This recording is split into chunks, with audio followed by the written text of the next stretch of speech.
Becker. I'm the vice chair of this year's International Stroke Conference. I'm here with Steve Greenberg, who is the chair for the conference. Steve, this year on Wednesday there's going to be a new session that I'm sure will be one of the highlights of the conference. It's called Stroke, the Next Big Thing. Can you tell us a little bit about that session? Well, as you know, Kara, we're always looking for new and exciting ways to present material. The International Stroke Conference, the conference has already been a great learning venue, but here we're asking people to get outside their comfort zone a little bit. So we've asked 11 leaders in the field to present what they see as the potential future in stroke, and we've intentionally picked people who span a wide range, going all the way from sort of large-scale epidemiologic studies down to molecular studies, neuroimaging, worldwide stroke, and we're going to make a little bit of a game of it and have everybody get exactly 5 minutes, and if they go at all over that, we're going to cut them off right in their tracks, and that way bring as many interesting speakers as quickly as we can. We're going to encourage the questioners to do the same thing, to ask their questions quickly so we can have a lively, rapid-fire discussion. Think of it as stroke speed dating. So Steve, it sounds like it's going to be really great. And the speakers, as you mentioned, are really leaders in the field. And some of the speakers are people like Ralph Sacco, Stephen Warwick, Louis Morgenstern, Valery Feigin. Can you think of some of the other speakers who are involved? Well, as I say, you've mentioned some of the we think of as kind of the large-scale epidemiologists thinking about stroke and really thinking about the future of stroke, and sort of at the other end of things, laboratory scientists like Mike Moskowitz and Randy Nudo are going to discuss, Mike Tymianski discuss possible future neuroprotective or recovery strategies. We also have, I think, some different perspectives from the usual. Lenore Launer from National Institute on Aging is going to be speaking about vascular cognitive impairment, a problem that's really come onto our radar screens. And Joanna Wardlaw has been one of the real innovative thinkers in neuroimaging and its applications to understanding stroke pathophysiology, is going to give a unique take that I don't even know what to expect about the lifelong perspective of stroke. If you were giving one of those talks, Kira, what do you see as a future area that you hope will come out in tomorrow's discussion? Well, you know, I think that my interest and I think one of the big issues in stroke these days are the long-term consequences and what mediates those. So neuroimmunologic consequences of stroke, I think, will be a really interesting topic for future sessions. Well, it's so easy to become fixated on the latest trial and the latest results that I hope this will be a chance for everybody to step back and not only have some fun with the format, but also really think about the changes that we might see in stroke in the future and how we can try to anticipate them and really build on new directions as they emerge. So I think the audience will enjoy this very much, and who knows, if it works well, maybe we'll do it again. Well, Steve, it sounds really exciting and fun. Thanks. Good. We look forward to seeing everybody at the next big thing and at the other sessions at the International Stroke Conference. We are here as part of the symposium on the next big thing in stroke, which outlines some of the major advances that are being made and the future of stroke treatment and prevention in the future. My name is Randolph Nudo. I'm from the University of Kansas, and I'm a basic scientist who tries to translate basic neuroscience findings into new clinical applications. And the topic of my discussion was the future of drugs and devices in the area of recovery and rehabilitation. And we've made great advances in understanding this long time window, much longer than the acute phase after stroke, for restorative processes that last weeks after stroke. And so now we have a number of potential targets for new drugs that can be introduced in clinical trials. And that is a great area for emphasis in future clinical trials. I also discussed the area of neurotechnology and the development of microelectronic devices that can have a great impact on individuals that are severely impaired after stroke, such as brain-computer interfaces to use control signals from the brain to drive external devices such as robots, and more sophisticated devices that can be implanted into the brain in the future to repair damaged pathways. These are two areas that have many challenges ahead of them, but we will see an impact on the field of stroke treatment in the near future.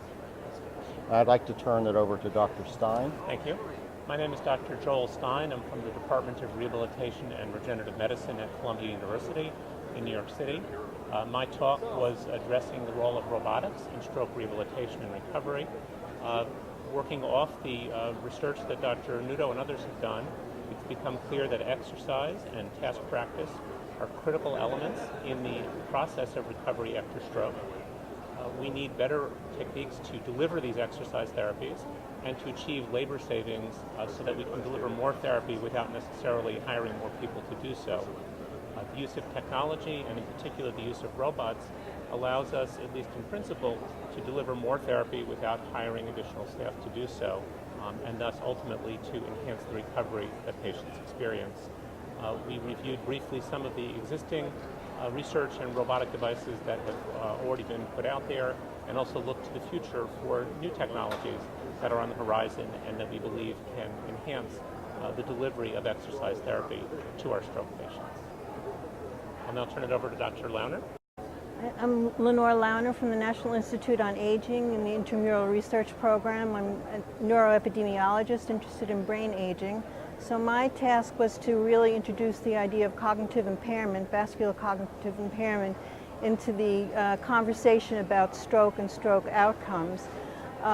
Vascular cognitive impairment is a very frequent problem in individuals who have who have cardiovascular disease, cerebrovascular disease, but it's a difficult thing to sort of pin down definition-wise. Nevertheless, there are many older people, there are patients, and there are, in fact, younger people now who are becoming, who have, where there's an increasing incidence of diabetes and obesity, where the issue of vascular cognitive impairment may become an important part of determining the quality of their life.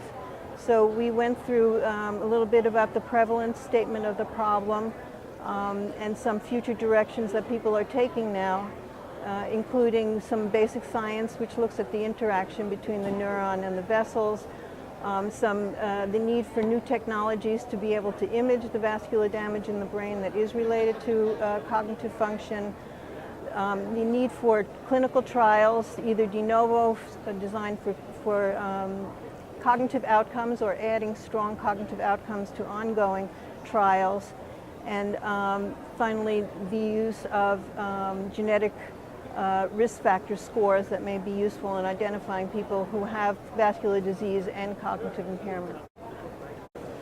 My name is Mike Tymianski, and my topic is neuroprotection within a decade, the good and bad news.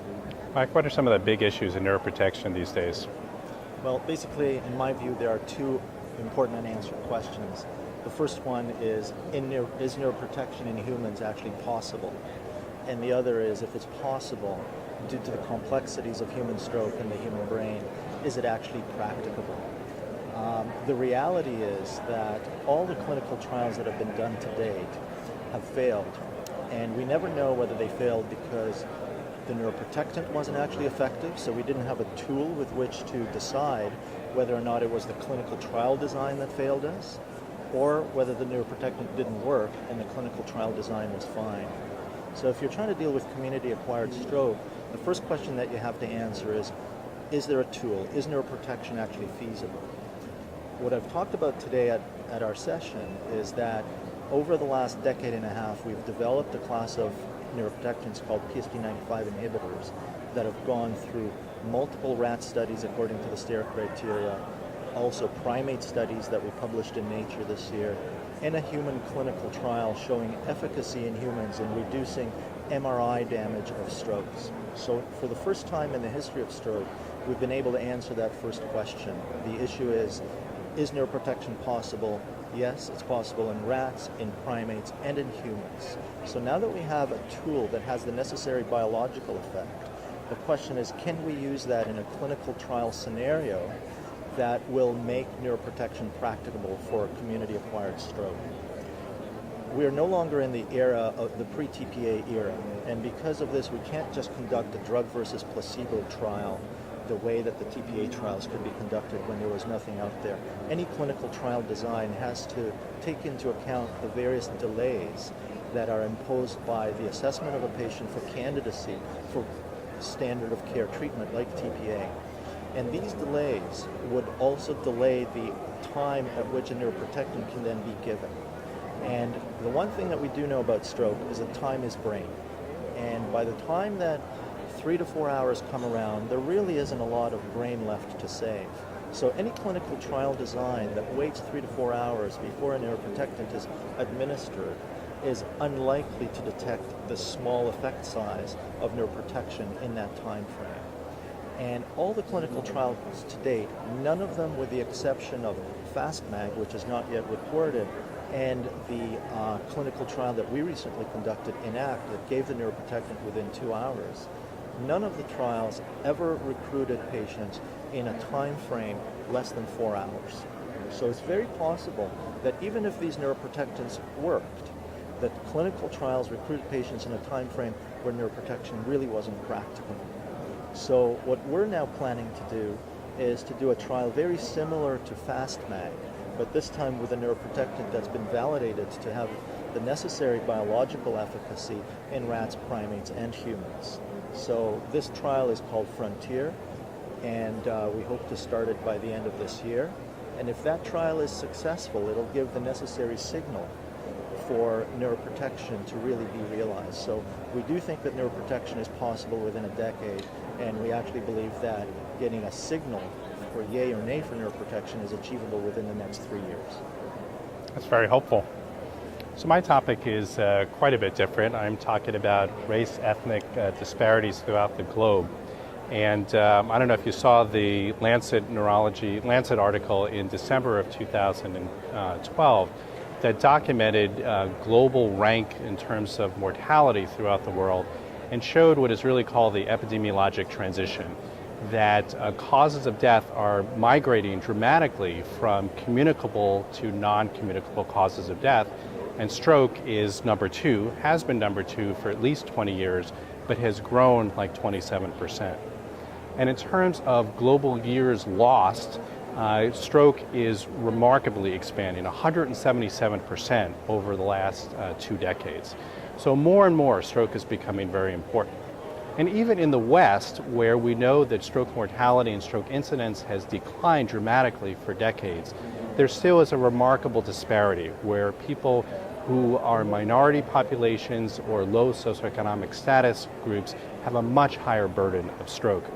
And so data from the community that I work in South Texas shows parallel declines in terms of incidence rates, but still a much higher risk of stroke in Mexican Americans compared to non-Hispanic whites.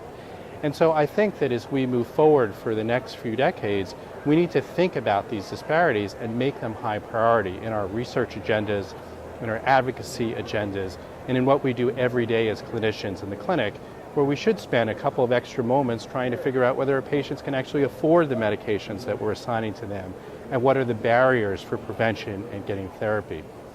It's interesting the decisions that we make in healthcare these days. There was a recent estimate that an acute stroke intervention costs over $10,000, but a month's supply of hydrochlorothiazide to lower blood pressure costs $4. So I think as individuals who treat stroke patients throughout the world, we as a society and the American Stroke Association need to have some advocacy for how we're going to spend our money and what we're going to do to reduce the tremendous explosion of stroke in developing countries and among the minorities and poor. So what should be the top 3 priorities in this advocacy? Well, I think that we first need to talk about where we're going to spend our money. And I think that there is very little money spent on global health disparities in developing countries, but this is going to impact everybody throughout the world. So number one, I think that there ought to be some statements and some direct attempts to have funding agencies look at global impact of stroke. I think number 2, we need to focus more on, even in the West, on stroke in minority populations. And finally, we need to think more as individuals rather than just on the expensive new cool gizmos, what we will do with, for outreach in our own communities. Thank you. That's Thank very you. interesting. Hi, I'm Steve Greenberg. I'm chair of this year's International Stroke Conference, and I'm here in beautiful Honolulu with Dr. Valery Feigin from Auckland and Dr. Ralph Sacco from Miami. And we're talking about a new session that we had today in which we went outside the boundaries a little bit to talk about not so much past data and p-values, but rather a forward-looking vision of the future of stroke. And I'd like you to summarize what you discussed in your excellent discussions today, Dr. Feigin. Yeah, I spoke about stroke prevention priorities, and traditionally stroke prevention strategies include two main streams, population-based and individual-based approaches. And while both have merit and should be used in combination, the clear priority in stroke prevention, especially worldwide, should be a population-based strategy.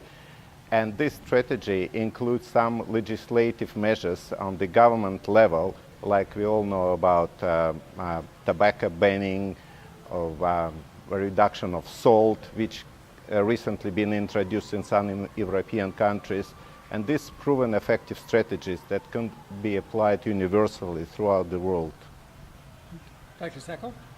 So first, congratulations. Great session, new idea, really fast-paced, so it was great to be part of it. So my topic was on genetics and where genetics may be taking us when it comes to stroke prevention.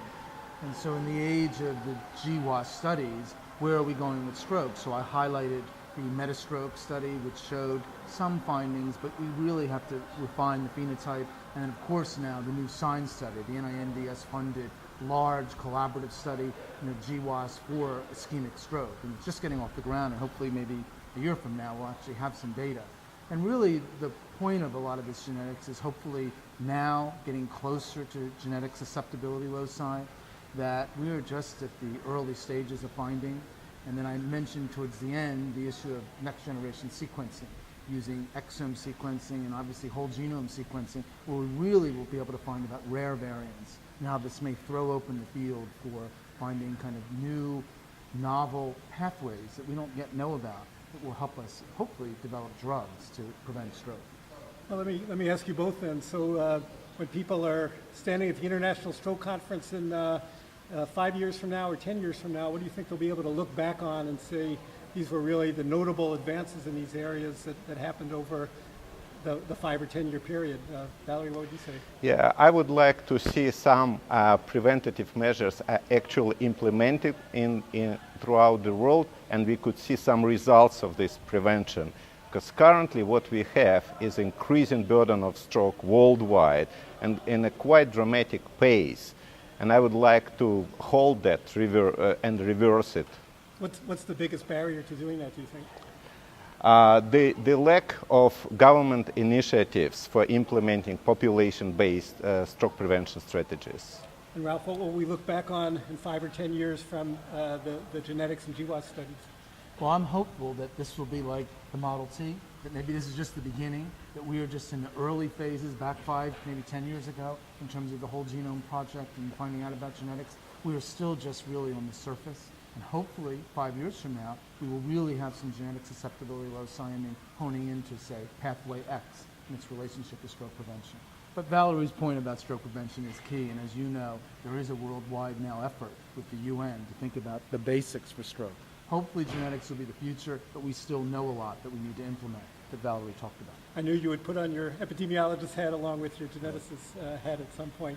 Well, I think, thank you both. I mean, this is really just such an exciting opportunity to think about the potential growth in the stroke field, that as far as we've come, the opportunities in front of us are still great. We hope that everybody enjoys the International Stroke Conference this year. Thank you. Thank you. Thank you.